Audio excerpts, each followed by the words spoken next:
Dios quiere que usted tenga en el día de hoy una fe de quilates.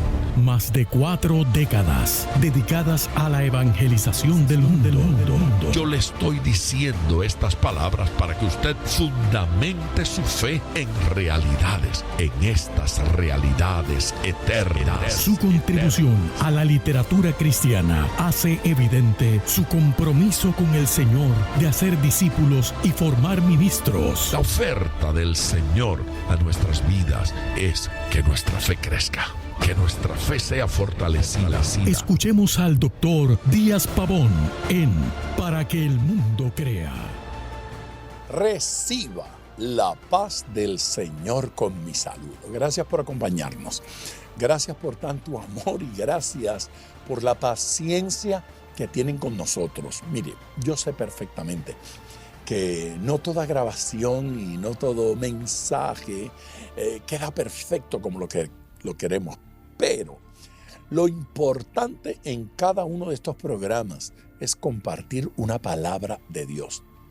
Lo que produce alegría, lo que produce gozo, lo que produce satisfacción es recibir esa palabra, es que esa palabra nos sea ministrada. Y en el día de hoy, yo quiero que continuemos con el mensaje que comenzamos en el día de ayer. Ayer escuchamos la primera parte de un mensaje que hemos titulado Viva con propósito. Viva con una razón. Viva con motivación. A menudo hay gente que encuentra alegría y gozo en los resultados. Es decir, si gano dinero, es motivo de gozo. Si logro lo que quiero, es motivo de gozo. Si alcanzo mis metas, entonces tengo alegría. Pero ¿se da cuenta usted que hay escenas en toda la Biblia de hombres que aunque no lograron hacer aquello que ellos en lo personal deseaban, lograron hacer aquello que Dios quería? Aquello que fue el propósito y el plan de Dios. Y ese plan es lo que nos tiene que traer gran gozo a nuestras vidas. No es simplemente alcanzar nuestros sueños, es alcanzar aquel plan y aquel propósito que Dios tiene para con nuestras vidas. No todo el mundo va a ser artista, no todo el mundo va a ser médico, no todo el mundo va a ser científico o matemático, astronauta. No todo el mundo. Dios tiene planes con cada uno de nosotros, pero mire, en el hogar, en la casa, en la familia, allí Dios quiere que alcancemos el propósito por el cual Él nos creó. Y cuando encontramos ese propósito, entonces estamos realizados. Esa autorrealización no tiene que ver simplemente con logros terrenales, sino con logros en Dios, logros en el Señor. Les invito a escuchar este mensaje, esta palabra. Dios nos va a edificar, Dios nos va a bendecir, Dios va a hacer en nosotros cosa maravillosa. Esté atento y vamos al púlpito. Gozaos en el Señor. Existe tal cosa como el gozo del Señor. Existe tal cosa como estar motivado por el Señor, en el Señor, con el Señor. Aleluya. ¿Por qué ese gozo? No es porque no me duele. No es porque no tenga una enfermedad. No es por la prosperidad económica. Este gozo trasciende a todo eso. Se puede estar gozosos cuando la situación económica no es lo que yo quisiera, cuando no estoy en el lugar que yo quisiera, cuando no tengo el ambiente que yo quisiera, pero estoy sirviendo al Señor, a quien amo con todo el corazón. Alguien que le dé gloria al Señor, alguien que pueda bendecirlo, alguien que pueda glorificarlo. Démosle gloria a Dios. El gozo del Señor, esto trasciende. A mí no me es molesto, dice Pablo, el escribiros las mismas cosas. Es importante que prestemos atención a esto, muy importante. Présteme sus ojos y présteme sus oídos. Quede donde está y escuche bien lo que le voy a decir.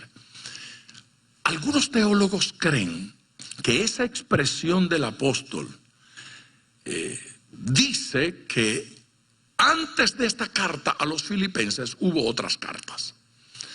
Algunos creen que en efecto se escribieron varias cartas antes de esta. Otros dicen que cuando el apóstol dice allí que no me canso, no me molesta el escribiros las mismas cosas, se refiere más bien a que anteriormente él les había hablado a ellos y ahora está insistiendo en lo mismo, o que en los versículos anteriores de la carta lo había mencionado. Pero es que todo parece indicar que fue otro escrito. Así es que es posible que antes de esta carta el apóstol le hubiese escrito a los hermanos filipenses otras cartas que no existen, que no tenemos, que no sabemos a dónde fueron a parar. A mí no me molesta, no me es molesto, no me incomoda el escribiros las mismas cosas. ¿Se dio cuenta que el apóstol Pablo lo dice diferente a su papá? El apóstol dice, a mí no me molesta decirte lo mismo otra vez. Papá decía, estoy harto de decirte lo mismo, de repetirte la misma cosa. ¿Usted recuerda esa frase? En mamá, en papá, sí, hasta en abuelo. ¿Cuántas veces te voy a tener que decir lo mismo? Total, no aprendíamos. Pero Dios repite verdad. Yo acabo de decir algo poderoso. Diga conmigo, Dios repite verdad. Sí, Dios repite verdad. Dios no dice las cosas nuevas. Te lo voy a decir una sola vez. No, Dios nos lo dice, y si no respondemos, nos lo repite y nos lo vuelve a decir. Y Dios insiste, porque Dios está interesado en nosotros. Porque Dios quiere que cambiemos. Y el apóstol, como buen ministro de Jesucristo, repite verdad y dice, a mí no me molesta, no me es molesto el escribiros las mismas cosas. Voy a seguir diciéndole hasta que cambien, hasta que maduren, hasta que aprendan, hasta que lo pongan en práctica. Aleluya. Queremos ese tipo de ministro. Y queremos ese tipo de administración. A mí no me es molesto el escribiros las mismas cosas. Y para vosotros es seguro. ¿Qué está diciendo allí el apóstol? Y para vosotros es seguro. Pues está diciendo más de una cosa. En primer lugar, debemos entender el efecto de la repetición. El efecto, finalmente, lo aprendí, finalmente lo entendí, finalmente lo capté, me di cuenta que era para mí. Pero luego dice, y para vosotros es seguro. El apóstol está diciendo, y en ustedes se produce convicción. En ustedes se produce la seguridad de que esto es lo que Dios me está diciendo. ¿Ve? No se produce la inseguridad de ¿y qué será lo que Dios quiere? Dios nos lo ha dicho varias veces. Es como para que ya sepamos qué es lo que Dios quiere. Ya sé algunas cosas que Dios quiere para mí. Amén. La gente pregunta a veces, ¿y Dios tendrá algo que decirme? Cuando alguien me dice eso a mí, cuando alguien me pregunta, ¿y a usted Dios no le ha dicho nada para mí? ¿Alguna palabra nueva, pastor? ¿Alguna cosa nueva? Yo le pregunto, ¿usted recuerda lo último que Dios le dijo? Y regularmente se quedan así como ustedes quedaron, mirándome y en silencio. Yo le pregunto a la gente, ¿usted recuerda la última vez que Dios le habló? Y si me dice que no, entonces intento refrescarle la mente. ¿Usted recuerda la última vez que salió de un culto diciendo, Dios me habló? Ese mensaje fue para mí. ¿Sí? La última vez que alguien le dio un consejo y usted salió de allí compungido y convencido de que ese consejo había venido de Dios. La última vez que le llegó una palabra que usted entendía que era de Dios. Y después de refrescarles un ratito, entonces se tornan humildes y dicen, sí, yo recuerdo. ¿Usted recuerda la última vez que Dios le habló? Sí, yo recuerdo. ¿Y recuerda qué fue lo que le dijo? Sí, yo recuerdo. Ok, cuénteme, ¿qué hizo con lo que Dios le dijo? ¿Ah? Sí, la pregunta no es si Dios tiene algo nuevo que decirle. La pregunta es, ¿qué ha hecho usted con lo que ya Dios le dio? ¿Qué ha hecho usted con lo que ya Dios le dijo? ¿Respondió a Dios como Dios quería? ¿Obedeció a Dios como Dios quería? ¿Cambió su conducta? ¿Cambiaron sus actitudes como Dios quería que cambiara? El apóstol está repitiendo verdad, está repitiendo palabra para que esta gente deje de ser como es y entre a ser como Dios quiere, como el Señor desea. A mí no me molesta repetírselo y a ustedes le hace bien porque produce convicción, seguridad de que esto es lo que Dios quiere. Pastor, ¿tiene una palabra de Dios para mí? Sí, aquí te va esta. Oh, pero eso fue lo mismo que usted me dijo el mes pasado. Bueno, sí. Parece que a Dios no le molesta repetirle lo mismo. Parece que Dios está esperando que hagamos algo con esa conducta. Algunos de los padres de la iglesia dicen que el apóstol Juan, cuando era viejito, pedía que lo llevaran cargado al lugar de culto. Que lo llevaran y lo llevaban y lo paraban al frente y lo único que decía era, amaos los unos a los otros. Tengo un mensaje de Dios para la iglesia, amaos los unos. Ese es el mismo que dice, él escribió, él fue el que dijo, un nuevo mandamiento, ¿recuerdan? De boca de Jesús, un nuevo mandamiento. Y luego en sus cartas dice, el antiguo mandamiento, o sea, el mismo mandamiento. Y ya viejito, a los 90 y tantos años, lo llevaban a la reunión cristiana y lo único que decía era, como les escribí, ¿recuerdan? Amaos los unos a los otros. Dios repite verdad. Hasta que esa verdad cambie nuestras vidas. Hasta que nos afirme en la convicción de que esto es lo que Dios quiere de mí. Así es que Dios quiere que yo viva. Aleluya.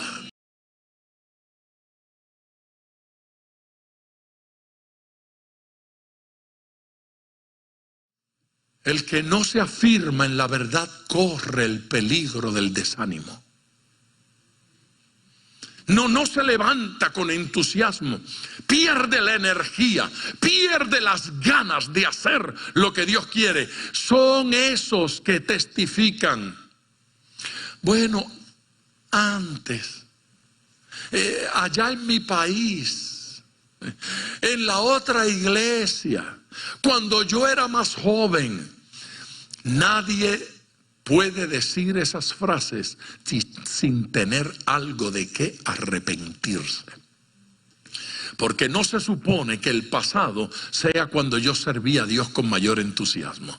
No puede ser. No puede ser que yo diga, bueno, cuando yo tenía 20 años menos, yo le serví a Dios. No, mi gente, cada día que uno conoce a Dios, ese conocer a Dios tiene que provocar que con mayor energía, entusiasmo, gozo, dedicación, convicción, más que nunca antes, hoy tengo que servir al Señor con todo el corazón.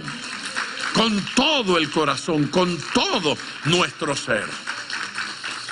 Pero el pasaje no termina allí. El versículo 2 continúa diciendo, guardaos de los perros. Y eso sí que está en japonés. Guardaos de los perros. 1, 2. Guardaos de los malos obreros. 3. Guardaos de los mutiladores del cuerpo. ¿Se da cuenta usted que él pudo haber dicho, guardaos de los perros, los malos obreros y los mutiladores del cuerpo? Pero no lo hizo así. Repitió la palabra guardaos las 3 veces. Eso significa énfasis. El apóstol está haciendo énfasis. Allí la palabra guardaos se pudo traducir también como mirar, ¿sí? Mirar, observar, ¿sí? Es observar. Él le está diciendo observen, miren, le está diciendo estén atentos. Pero ¿por qué no se tradujo entonces mirar u observar? Porque es mucho más fuerte que el mirar y observar en español, mucho más fuerte. Porque le está diciendo que mire, pero no simplemente para ver, sino para cuidarse. ¿Sí? Para cuidarse. Le está diciendo, hay gente de la cual hay que cuidarse. Hay que cuidarse de aquellos que no me animan. Hay que cuidarse de aquellos que no me impulsan. Hay que cuidarse de aquellos que no aportan. Hay que cuidarse de aquellos que son objeto de tentación. Hay que cuidarse de aquellos que sugieren cosas negativas y diferentes a la palabra de Dios. Amén. Hay que cuidarse de gente que en lugar de estimular en mí la santidad y la pureza, estimulan chistes de doble sentido, críticas, censuras, chismes, difamación, gente que invita a hablar mal de otra gente. Quiero cerca de mí gente que aporta a mi vida algo que bendiga. Por favor, diga amén. Mire, lo que dice allí es que a los perros hay que tenerle los ojos encima. Sí, está diciendo aguzado, pendiente. ¿No es cierto? Póngale el ojo encima a los perros. Pero la pregunta es, ¿a qué perros? No es cierto. ¿De qué perros está hablando? El apóstol, por fuerte que suene esto, está tomando una expresión que los judíos utilizaban. Los judíos llamaban a los extranjeros perros, a los que no eran de su raza, perros. El judío hablaba de los gentiles como perros, hablaba de los demás como perros. Cualquiera que no fuera un judío era un perro. Y ahora de repente el apóstol Pablo toma esa palabrita para referirse a un grupo de personas que en la iglesia están representando a los judíos. ¿Qué tal? Ustedes que han llamado perros a toda esa gente, les voy a mostrar ahora cuánta conducta de perro tienen ustedes. Esa gente se llamaban los judaizantes. ¿Cómo se llamaban? Los judaizantes. ¿Qué era un judaizante? Un judaizante era un judío que se había convertido, que había recibido la gracia de Dios, pero ahora de repente le dio una inspiración de que para ser salvo no bastaba con convertirse a Cristo. Había que convertirse a Cristo y guardar el sábado. Había que convertirse a Cristo y guardar la ley. Había que convertirse a Cristo y circuncidarse. Y si la persona no se había circuncidado, se tiene que circuncidar. Esto es importante. El apóstol Pablo estaba indignado porque a la gracia de Dios le estaban añadiendo elementos. Se da cuenta que lo de perro de alguna manera trae a la memoria aquel concepto bíblico de que el perro vuelve a su vómito. Y le dijo, ustedes salieron del judaísmo Y el judaísmo no los hizo salvos. Vinieron a Cristo. Cristo trajo perdón a sus vidas. Cristo trajo transformación. Y ahora ustedes pretenden que para ser salvo hayan que guardar algunos rituales de la ley. Sí, que se celebren las fiestas judías, los panes sin levadura, la fiesta de Pentecostés, la Pascua. Hubo reformadores que fueron enemigos de todas las fiestas judías, precisamente por este concepto, por pensar que alguna persona creyera que además de arrepentirme de los pecados, entregarme a Cristo de todo corazón, abrir mi corazón y que Cristo entrara, necesito algo más para ser salvo. El apóstol Pablo dice, usted no necesita otra cosa, usted es salvo y ahora va a perseverar en Cristo. Aleluya. Esa vida en Cristo se va a manifestar en usted porque ya es salvo. No porque si hace esto llega a ser salvo. No, soy salvo porque me convertí. Pero pastor, yo no me he bautizado. Pues bautícese pronto porque ya usted es salvo. No es bautícese para que sea salvo. No, el bautismo no le salva a usted. Porque usted es salvo, se tiene que bautizar. ¿Cuándo van a bautizar? Pues vamos a bautizar el mes que viene. Yo quiero ser bautizado porque soy salvo, porque nací de nuevo. Cuando alguien le diga a usted, quiero que me bauticen para ser salvo, no lo bautice. Que ese no sabe lo que es convertirse, ese no sabe lo que es salvación y ese tampoco sabe lo que es el bautismo. Cuando alguien dice, por favor, bautícenme que yo quiero ser salvo, dígale, no, aquí no bautizamos para salvación, aquí bautizamos a los salvos, los que ya nacieron de nuevo. Así que el apóstol Pablo está diciendo, eso es conducta de perro. Están volviendo a su vómito. Son extranjeros. Le está diciendo, ustedes que alguna vez dijeron que estos eran perros por ser extranjeros, pero ustedes son los extranjeros. Ustedes son los ajenos a la verdad de Dios. Yo no estoy diciendo que me resulta simpática la expresión. Solo quiero explicar qué era lo que el apóstol estaba comunicando. Y en el lenguaje de ellos, la expresión era común. Era perfecta. Una hermana jovencita, dinámica, corriendo por el pasillo y haciendo cosas, yo la llamé piojo dinámico. Y ella vino y me dijo, ay, me encanta como usted me llama piojo. Pero si yo escribo eso en una epístola y a esta hermana piojo dinámica, alguien dentro de 40 años diría, ¿por qué llama a esa hermana piojo? Hay que explicar el contexto. Amén. El contexto en el cual se utiliza una expresión, el contexto en el cual se utiliza una palabra. Ellos entendían de lo que estaba hablando el apóstol. Y sabe, el apóstol estaba hablando de líderes. Él está hablando de unos que se llamaban ministros, de unos que se llamaban predicadores. Los llama perros. Guardaos de los perros. No es cierto que hay que guardarse de esa gente que quiere añadirle a su conversión otro elemento. Y entonces dice, y guardaos de los malos obreros. Los está llamando malos obreros a estos señores. Y los está llamando malos obreros no porque son vagos, o porque son flojos, o porque son lentos. Está diciendo, la intención de esa administración es mala. Y lo que están haciendo es maldad. Es maldad cuando usted le dice a una persona que Cristo no es suficiente para salvarlo.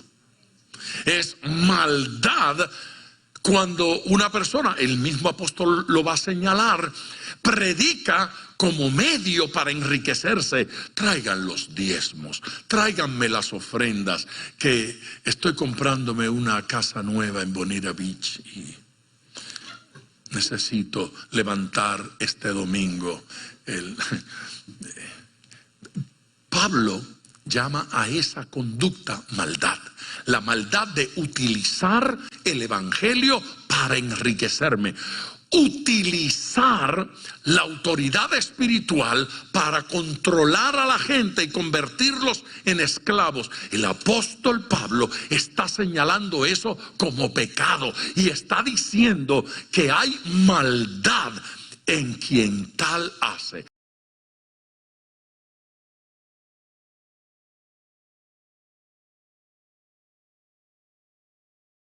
Así es que guardaos de los perros y guardaos de los malos obreros.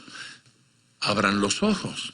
Guardaos de los mutiladores del cuerpo. ¿Qué son los mutiladores del cuerpo? Nuevamente, el apóstol está haciendo un juego de palabras.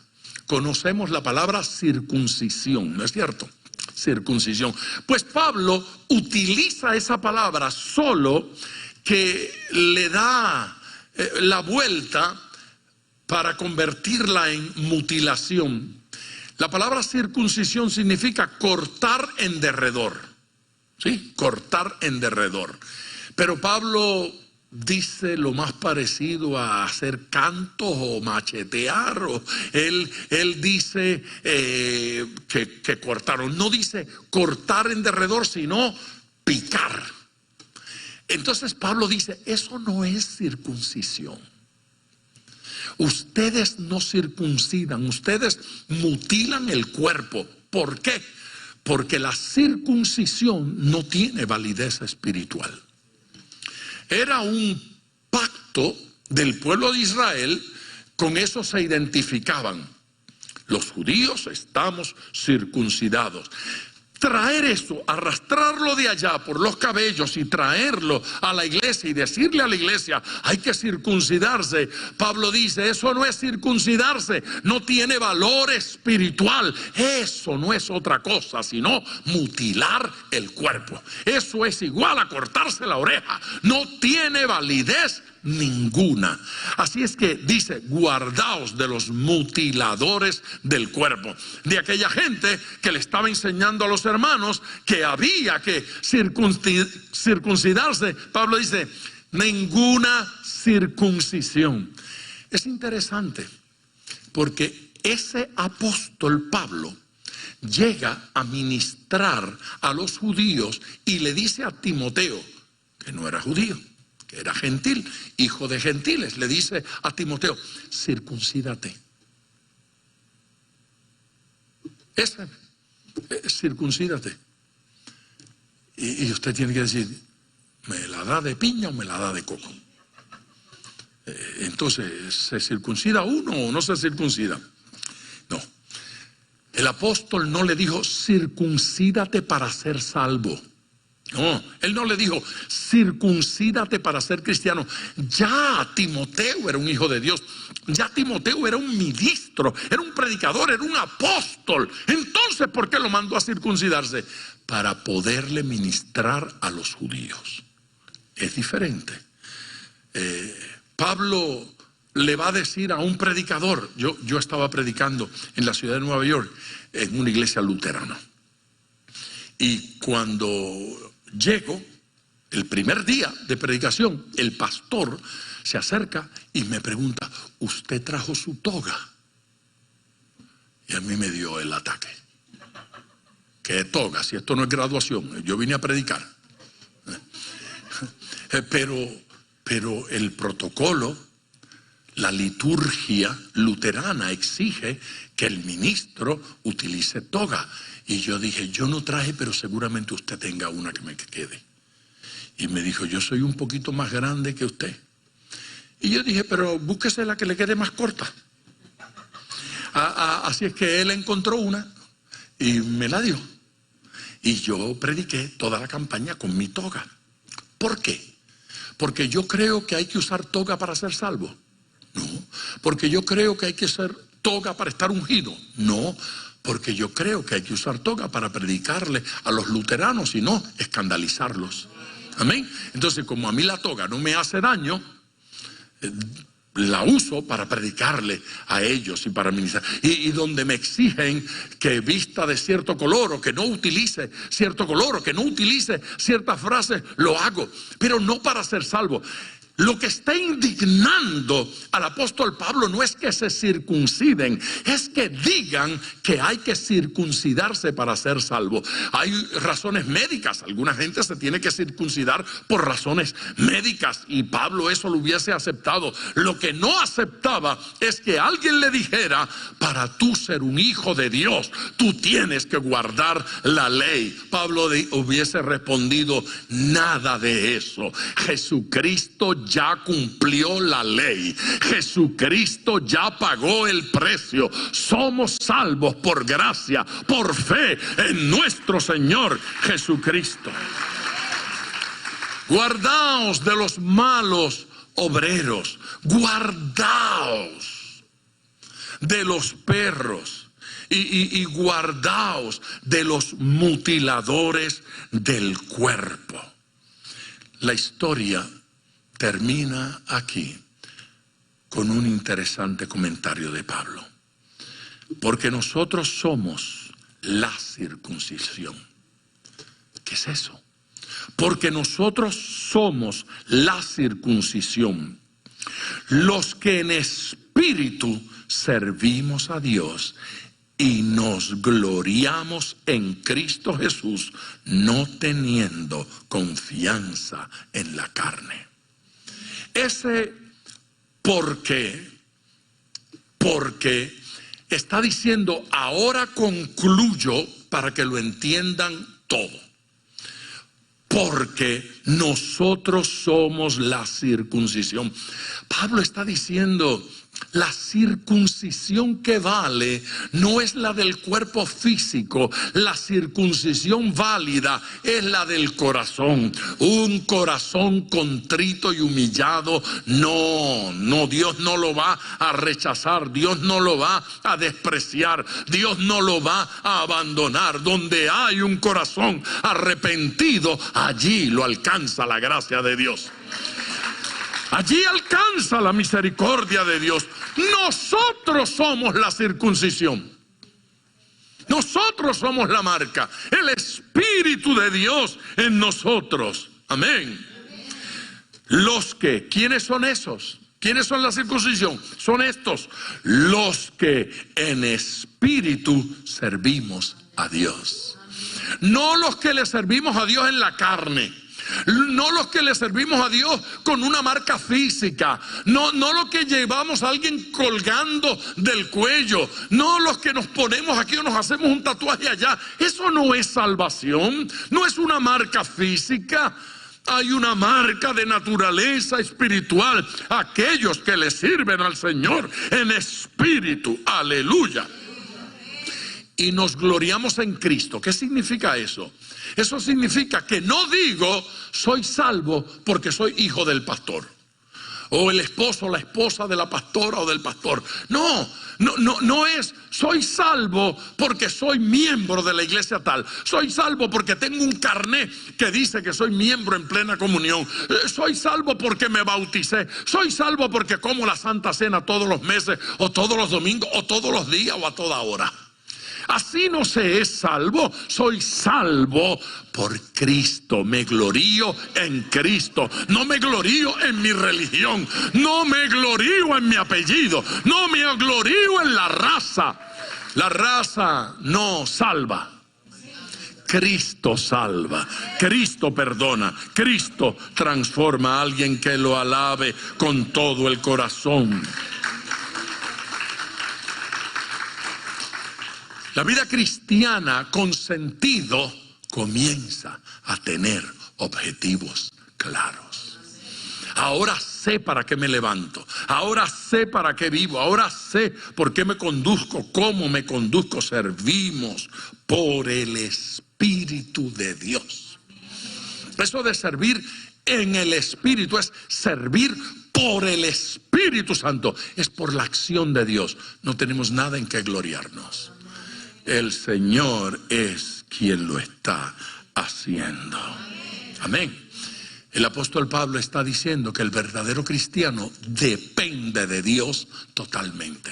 Depende del Espíritu de Dios en forma plena. Depende del Señor. Usted no depende de la iglesia para ser salvo. Usted no depende de la religión para ser salvo. No. Cuando yo era muchacho decían, hay que tener la palabra con uno todo el tiempo. Y los cristianos caminábamos 24 horas con la Biblia. Y el pastor ocasionalmente decía, y si usted no tiene la Biblia con usted, cuando Cristo venga se queda. Así que uno está en la compra en el supermercado, está con la Biblia, con un carrito allí, y echaba algo y seguía. Porque si Cristo viene me quedo, si no tengo la Biblia. No. La palabra de Dios hay que tenerla en el corazón. No aquí debajo del brazo. Esto nos salva debajo del brazo. La palabra de Dios en nuestros corazones, en nuestras vidas. Ojo, sería bueno que llevemos la Biblia a todas partes, pero para leerla, para hacer algo con ella, no como amuleto. Esto como amuleto no tiene ningún valor. La palabra de Dios es viva. Nuestra relación con Dios tiene que ser de esa naturaleza. Tiene que ser así.